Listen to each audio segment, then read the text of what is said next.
Hey there, spirits, and welcome back to the graveyard. My name's Soul, and this is my ghost friend, Art. In this video, I'm going to tell you the tale of how I painted this realistic dragon fruit and how it became infamously known as Spite Fruit. Once upon a time, in a world just like this one.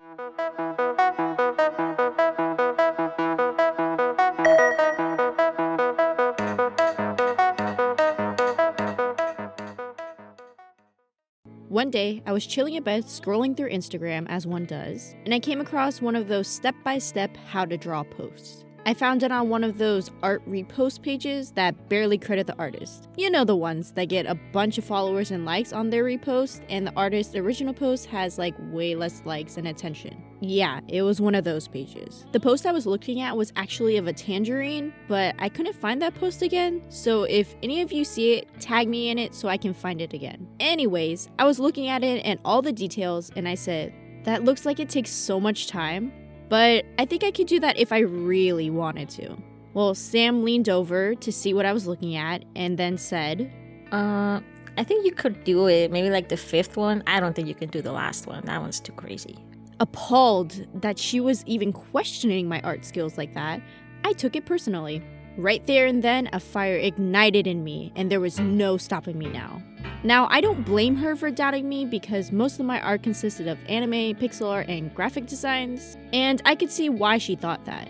Even though there was this uncontrollable urge to prove her wrong, I was wondering if I could even pull it off myself. I had never drawn a realistic fruit, and I've never done something like that with so much detail digitally. But I trusted my practice and time that I put into learning my art, so I knew even though I've never done anything specifically like this, I knew I could do it. Well, that and I know spite is something that fuels the world sometimes, so yeah. But before we could draw, I needed to find my fruit muse. So with my heart ablaze, I went to one of the most spiteful places I could think of. Twitter. I asked for some fruit suggestions, and although we got some good ones, something about dragon fruit caught my eye. She was exotic, colorful, and she had a great silhouette.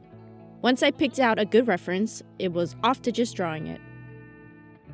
So I started out with the grid method for sketching. You basically put the same grid on both your reference and your canvas. Then, instead of focusing on the whole drawing, you focus on getting the proportions right in each square. Now, you can make this grid as many squares as you want. The more squares, the easier it is to copy. Once that was done, it was on to blocking in the colors and adding simple shading. I actually did something in this piece that I never do. I painted directly onto the sketch layer.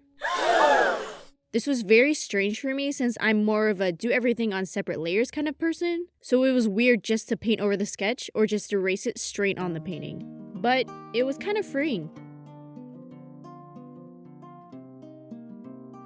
I just started in one section and just kept moving on from there. Sometimes I would get bored of doing the pink part and randomly move to a leaf because it was easier to render. Well, that and sometimes with big projects, it feels good to just finish a section. It makes it feel like you're making significant progress on the whole thing.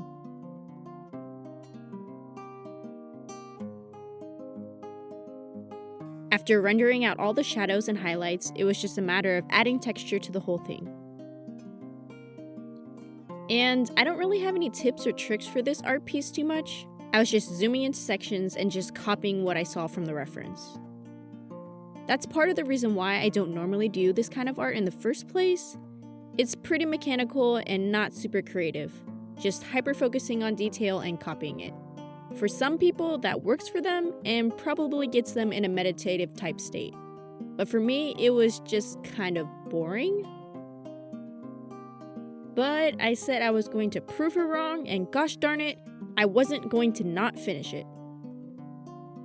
I streamed the whole process over on my Twitch channel, and it took me multiple days, over multiple weeks, over multiple months. During one of these streams, my chat notoriously named this painting Spite Fruit, because I was doing this whole thing based off of spite. Overall, I think the whole painting took me around 17-ish hours to complete. And let's just say that I'll never be doing this ever again. And so, here are the nice B-roll shots of it.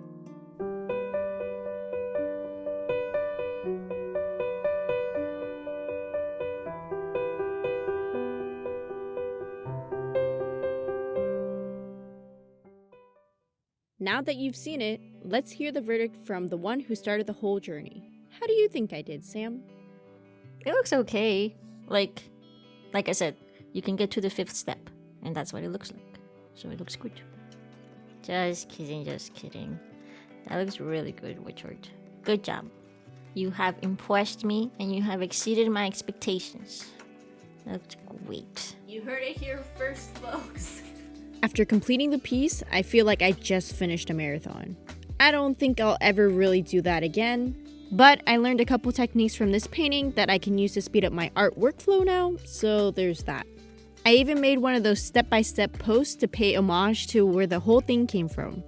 But now I have this random realistic dragon fruit painting in my art portfolio.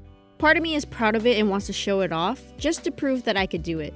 But the other part of me doesn't want to put it in there in fear that someone might ask me to do something like it again. I want to do something special with this piece other than just printing it and hanging it on a wall, but I'm not exactly sure what. Leave a comment below on what you think I should do with it to immortalize my spite. I actually put it on my Redbubble account, so if you would like a piece of the spite fruit, feel free to follow the link below and get it on something. I don't know, maybe a mug or a clock? That would be weird. Also, let me know what you think of this type of video for me. I was thinking that I could upload speed paint videos like this in between crafting videos. In between crafting videos to upload more often. Would you spirits be interested in me doing more videos like this, or would you rather wait for 2 longer uploads a month? Let me know your thoughts. But as always, if you enjoy the content that I make, please leave a like, share, and subscribe to The Graveyard. I upload videos at least twice a month, and if there's anything you'd like to share with me, artsy or not, tag me on any of my socials. So until next time, see ya!